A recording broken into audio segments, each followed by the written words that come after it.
गुर प्यारी साध संगत जी, राधा स्वामी। प्यारी साध संगत जी, आज की यह वाणी श्री गुरु गोविंद सिंह जी की वाणी है। सत्संग के वचन, जिन प्रेम कियो तिन ही प्रभु पायो। आप कहते हैं हरि भक्ति अपनी तरह का और बड़ा ही अलग प्रकार का खेल है। जब परमात्मा ने अपने सृजन किए अरबों खरबों जीव सब एक दूसरे से अलग बनाए हैं, तो उसे अपना बनाया खेल भी किसी से मिलता जुलता क्यों बनाना था। इसलिए यह खेल सचमुच विचित्र है, अनूठा है और अनुपम है। संसार में मनुष्यों द्वारा खेले जा रहे खेलों पर नजर डालें, वे कितने महंगे खेल हैं। घुड़सवारी, कारों की रेस, बंदूकों की निशानेबाजी, खेल अमीर लोगों के मनोरंजन तक सीमित हैं। आप चाहे कोई इनसे भी अधिक खर्चीला मनोरंजन सोच ले, उसके लिए भी रुपए लगते हैं।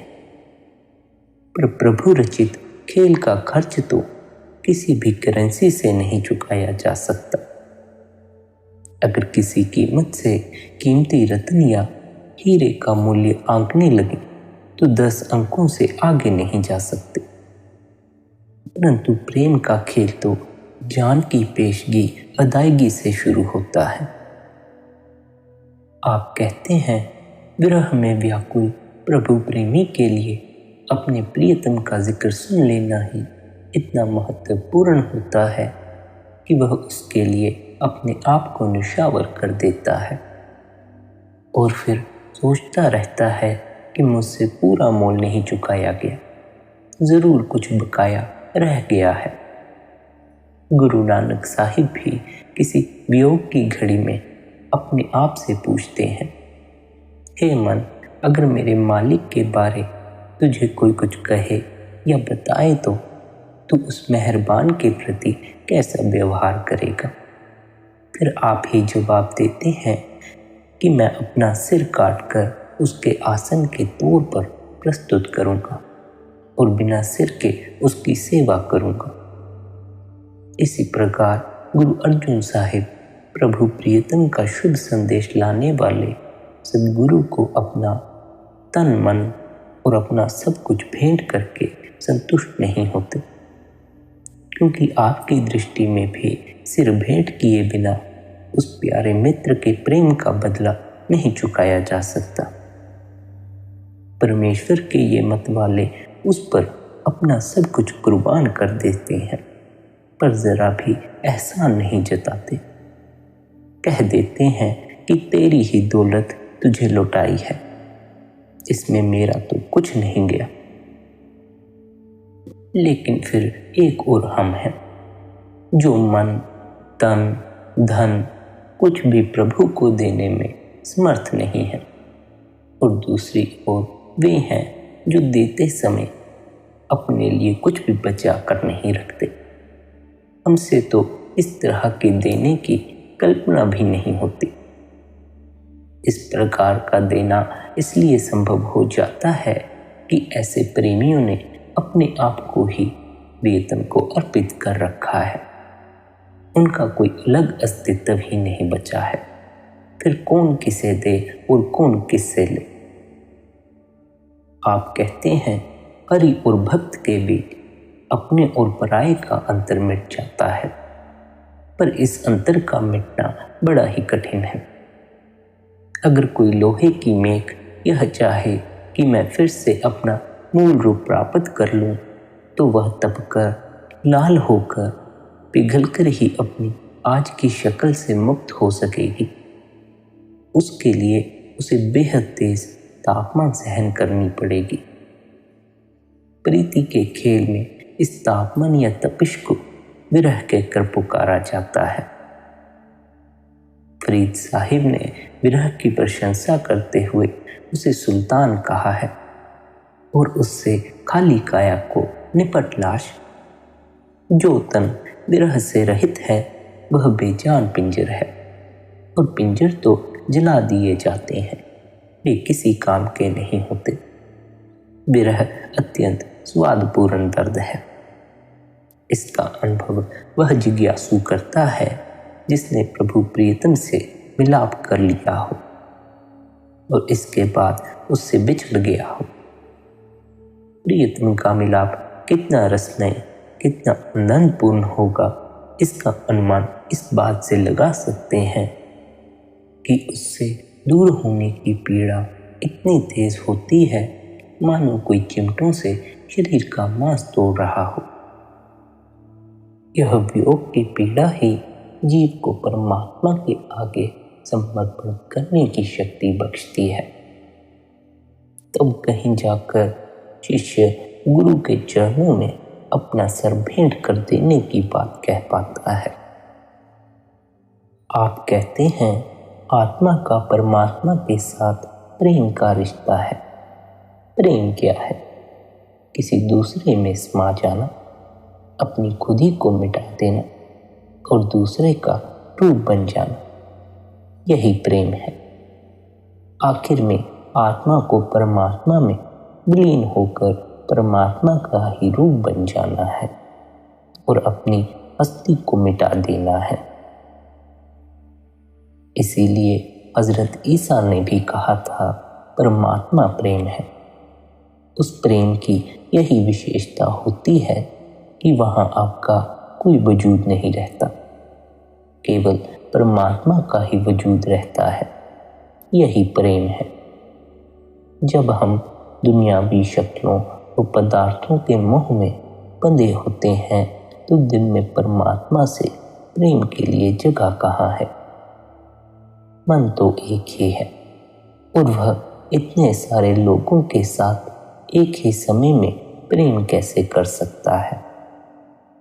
हजरत ईसा ने बाइबल में कहा है, अगर तुम अपने माता पिता को मुझसे ज़्यादा प्यार करते हो तो तुम मेरे काबिल नहीं हो। इससे हजरत ईसा का मतलब है कि मेरा रूप बन जाने के काबिल नहीं हो। जब तक तुम मेरा रूप नहीं बनते तुम परमात्मा का रूप नहीं बन सकते। हम परमात्मा से प्रेम नहीं कर सकते क्योंकि हमने उसे देखा नहीं है।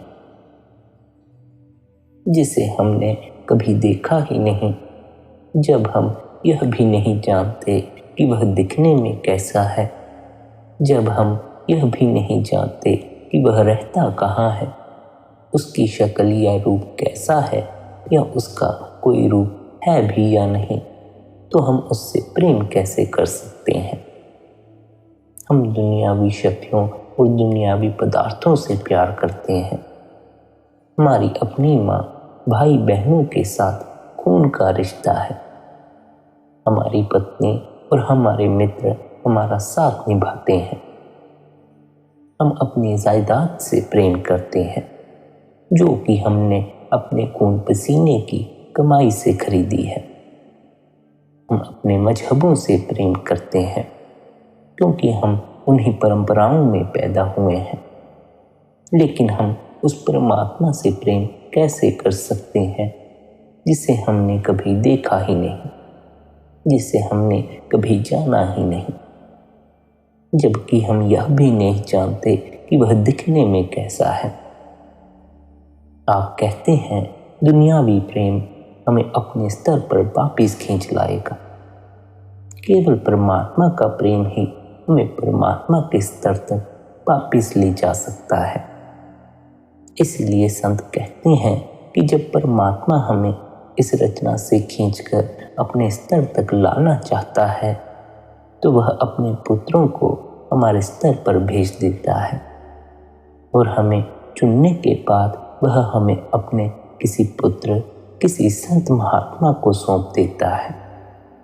इस तरह हम किसी संत या सद्गुरु की संगति में आ जाते हैं, जिन्हें हम जानते हैं, जिन्हें हम देखते हैं, जिन पर हमारा विश्वास पैदा हो जाता है और फिर उन्हीं से हम प्रेम और भक्ति करना सीख जाते हैं क्योंकि वह परमात्मा के बारे में बात करते हैं। इसलिए हमारी आत्मा में परमात्मा के पास वापस जाने की कुदरती कशिश पैदा हो जाती है। हजरत ईसा ने कहा था, मैं और परमपिता एक हैं। वह ऐसा क्यों कहते हैं? वह कहते हैं कि अगर तुम मुझसे प्यार करते हो तो तुम परमात्मा से भी प्यार करोगे। अगर तुम लहर से प्यार करते हो तो तुम समुद्र से भी प्यार करते हो, क्योंकि लहर उस समुद्र से अलग नहीं की जा सकती। लहर को आप देख सकते हैं, लेकिन आप समुद्र को नहीं देख सकते। इसलिए वह कहते हैं, अगर तुम मुझसे प्यार करते हो, अगर तुमने मुझे देखा है तो तुमने परमपिता को देख लिया। यानी जब हमें गुरु से प्यार होता है, जब हम अपने भीतर गुरु को देख लेते हैं, तो हमें परमपिता परमात्मा भी दिखाई दे जाता है।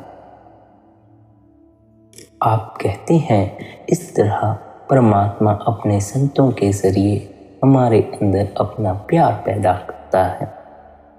संत हमें अपने अंतर में शब्द और नाम के साथ जोड़ देते हैं, जिसके द्वारा वे हमें इस सारी रचना से निर्लेप कर देते हैं और हमें परमात्मा के साथ जोड़ देते हैं। हालांकि उन्हें हमारे प्यार की जरूरत बिल्कुल नहीं है। वे तो सिर्फ हमारे अंदर इतना विश्वास और प्रेम पैदा कर देते हैं, जिससे हम अपने अंतर में शब्द और नाम के साथ जुड़ जाएं। हम उनके उपदेश पर चलते हैं, हम उनके नक्शे कदम पर चलते हैं, उनकी शिक्षा पर चलते हैं, ताकि हम अपने आप को इंद्रियों के भोगों से हटाकर अंतर में उस दिव्य धुन या शब्द और नाम के साथ जोड़ दें। आप कहते हैं, अंतर में शब्द और नाम का वह प्रेम इतना ऊंचा और निर्मल है कि हम अपने आप दुनियावी प्रेम, दुनियावी शक्लों और दुनियावी पदार्थों को भूल जाते हैं। यह मन का कुदरती स्वभाव है। अगर आपको कोई बेहतर चीज़ मिल जाती है तो आप अपने आप ही उन दूसरी चीज़ों से दूर भागते हैं जिनसे आपका मोह होता है। उस बेहतर चीज़ का लगाव अपने आप हमें दुनियावी शक्लों और दुनियावी पदार्थों से उपराम कर देता है। इसलिए संत हमें शब्द और नाम की सहायता से पूरी रचना से उपराम कर देते हैं और हमें स्थायी रूप से अंतर में शब्द के साथ दिव्य परमपिता परमात्मा के साथ जोड़ देते हैं। यही उसका ईश्वरीय विधान है, सर्वव्यापी विधान है, जिसके जरिए वह हमें इस रचना से अपने स्तर तक खींच लेता है। जिसको उसी ने रचा है, जिसको उसी ने बनाया है, केवल वही हमें अपने स्तर तक वापस खींच सकता है। आगे आप कहते हैं कि अगर आपको भूख नहीं है तो चाहे आपके सामने कितना ही लजीज खाना क्यों ना हो, आप कभी नहीं खाएंगे। अगर हमें भूख लगी है और थाली में खाना ही नहीं है तो हमारे पास खाने के लिए कुछ भी नहीं है। लेकिन अगर थाली में खाना है और हमें भूख भी लगी है तो हमारे हाथ अपने आप अपने मुंह की तरफ जाएंगे और हम खाना शुरू कर देंगे। खाना हमारी थाली में होना और उस भूख और प्यास का लगना हमारे हाथ में नहीं है। वही हमें वह खाना देता है, वही हमें वह भूख और प्यास देता है और हम परमात्मा की दया मेहर से अपनी भूख और प्यास को संतुष्ट करने के लिए उस भोजन को खाना शुरू कर देते हैं। सब कुछ उसके हाथ में है। वह हमारे जरिए खुद अपनी भक्ति करता है और हमें अपने स्तर तक खींच लेता है। आगे आप हमें समझाते हैं कि देहदारी गुरु से मिलना हमारे लिए क्यों आवश्यक है। आप कहते हैं, हम केवल उसी से प्यार कर सकते हैं जिसे हम देख सकते हैं, जिसे हम छू सकते हैं। जिसे हम जानते हों और जिसे किसी हद तक हम अपना बना सकते हों। हम केवल उसी से प्यार कर सकते हैं जिसे हम समझते हैं कि वह हमारा बन सकता है या हम उसके बन सकते हैं। परमात्मा के बारे में हमारी केवल धारणा ही है। जब हम यही नहीं जानते कि वह दिखाई कैसे देता है, बल्कि हम उसके बारे में कुछ भी नहीं जानते, तो हम उससे प्यार कैसे कर सकते हैं? असल में हम केवल अपनी बनाई हुई धारणा से ही प्यार करते हैं।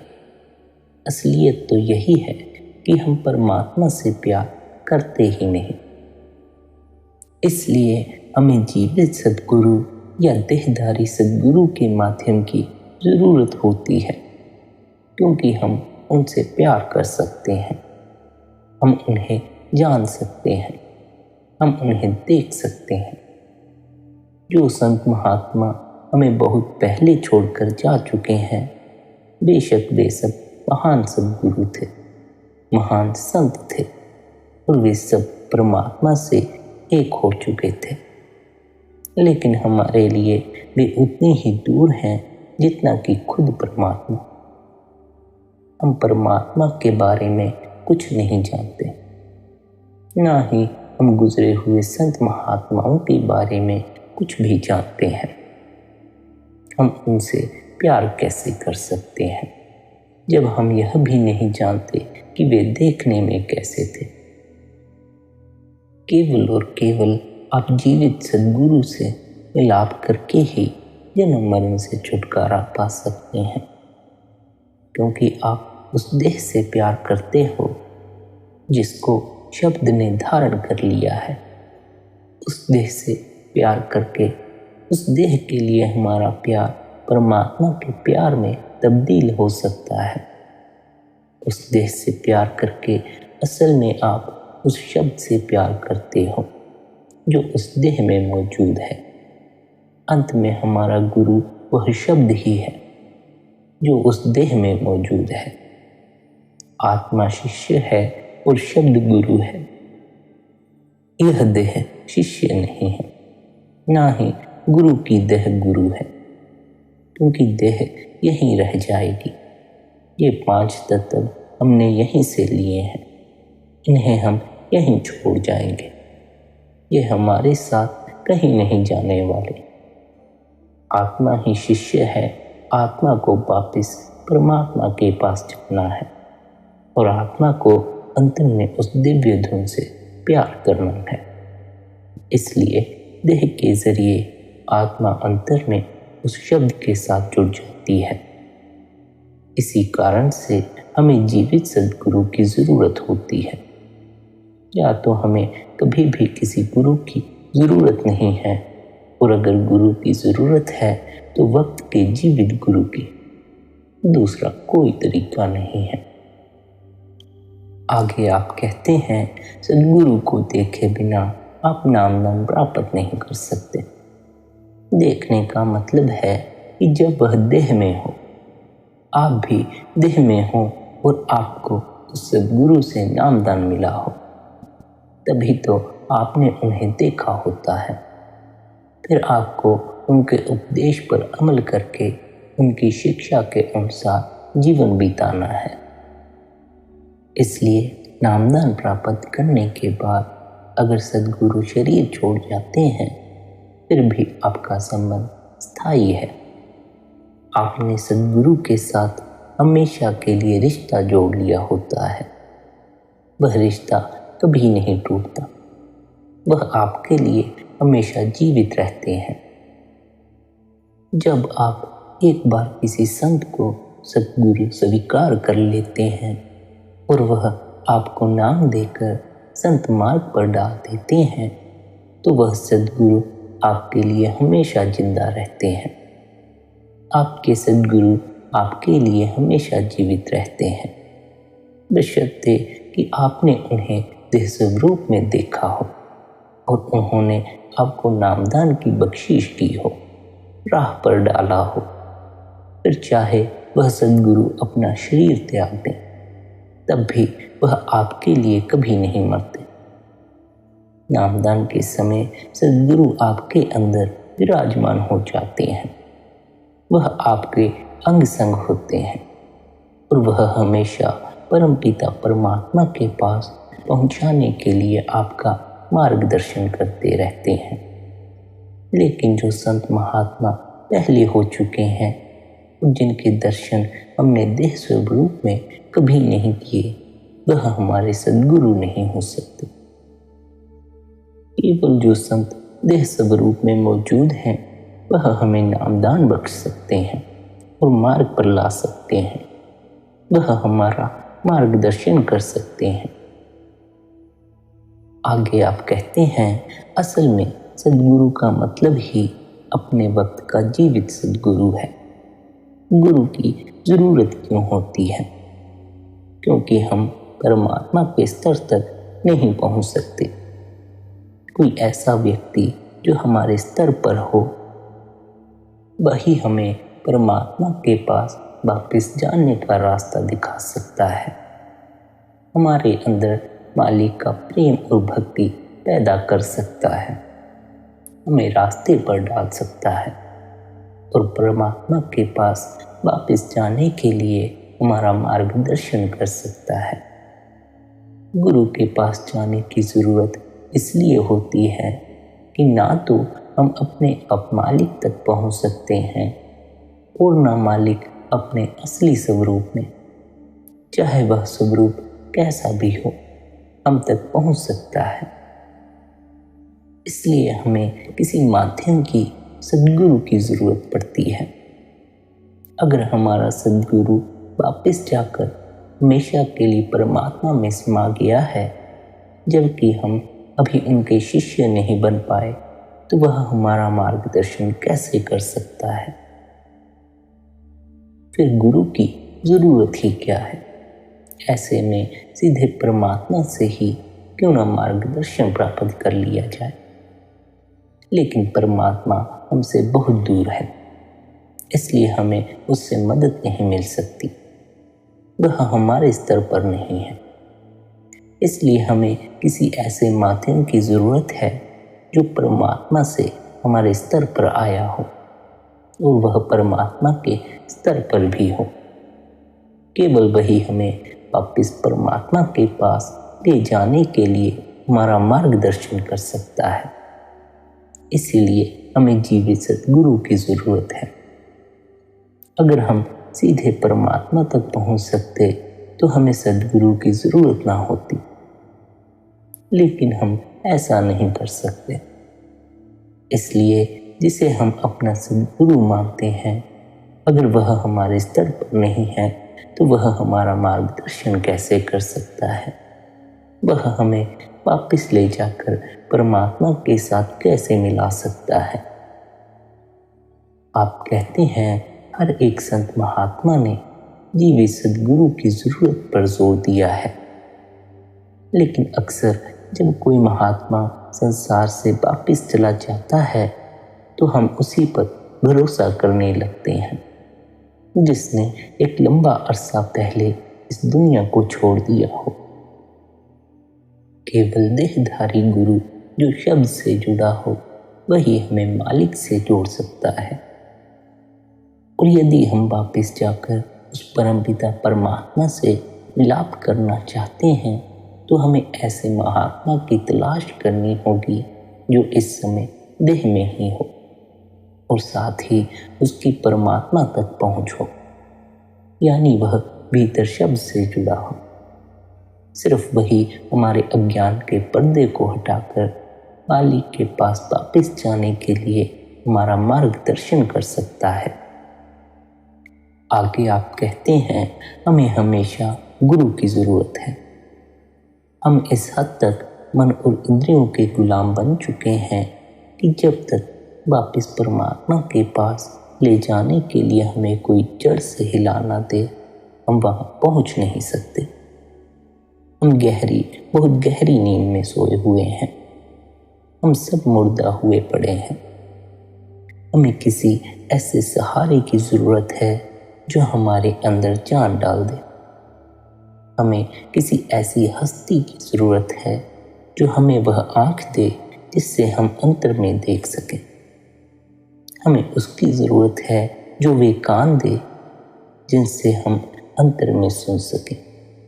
कोई ऐसा मिले जो वह अमृत प्रदान करे जिससे हम रूहानियत की तरफ से सोए हुए जागृत हो जाएं।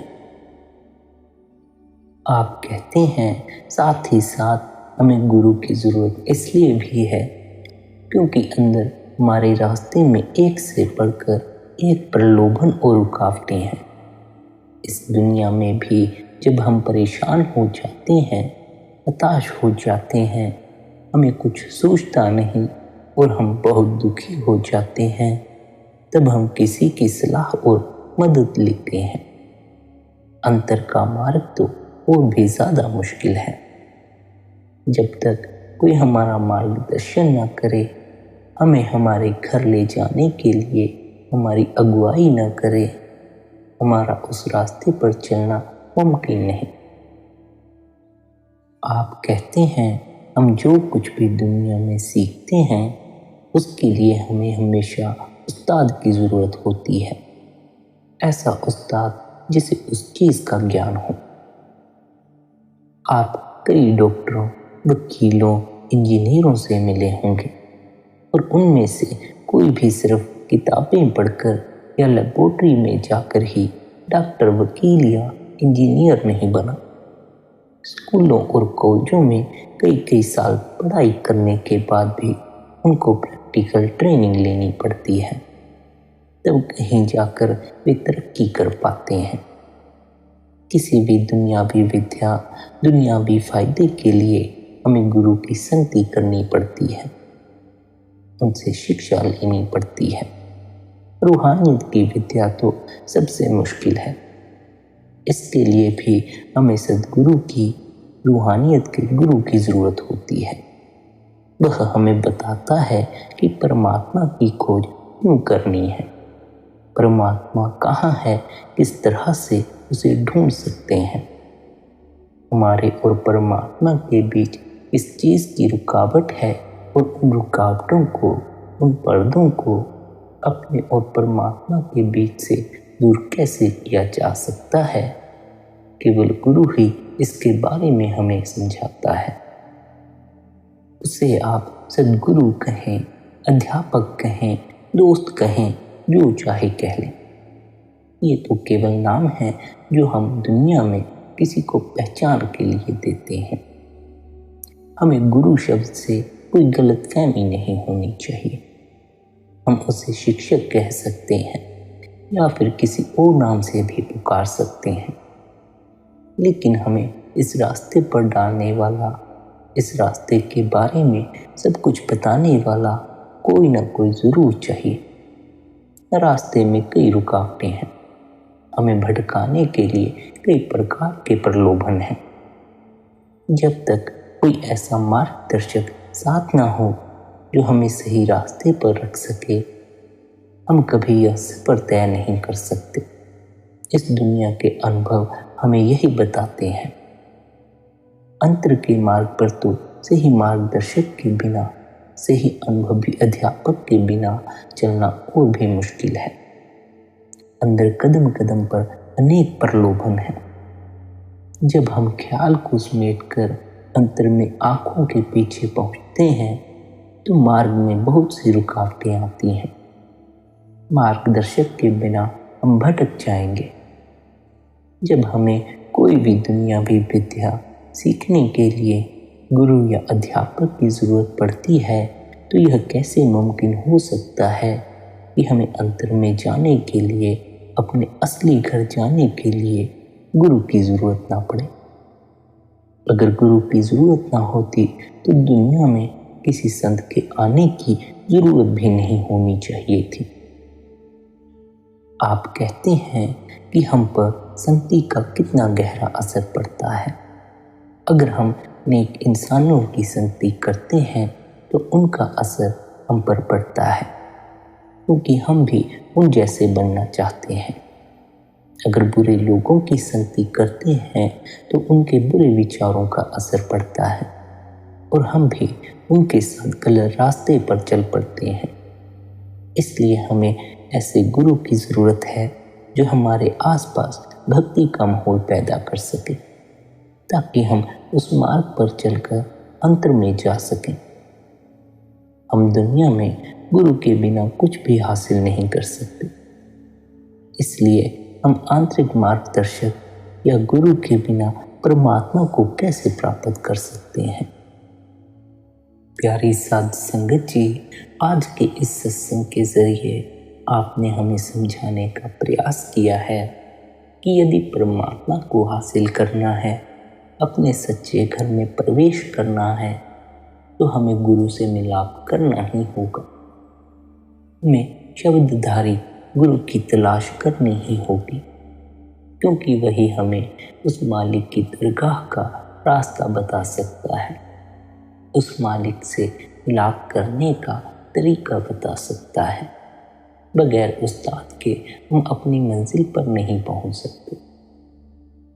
साथ ही साथ हमें एक जीवित सद्गुरु की आवश्यकता है, जिसकी मौजूदगी में हम उनसे नाम ले सकें। केवल जीवित सद्गुरु ही हमें नाम से जोड़ सकता है। इसलिए देहधारी सद्गुरु की हमारे जीवन में इतनी आवश्यकता है। यदि आपको आज के इस सत्संग से यह समझ आया हो कि हमें देहधारी गुरु की आवश्यकता क्यों है, तो इस सत्संग को शेयर अवश्य करें, ताकि जिन्होंने अभी गुरु नहीं बनाया है या जिन्हें यह नहीं पता कि देहधारी गुरु की क्या आवश्यकता है, उन्हें भी यह पता चल सके। राधा स्वामी।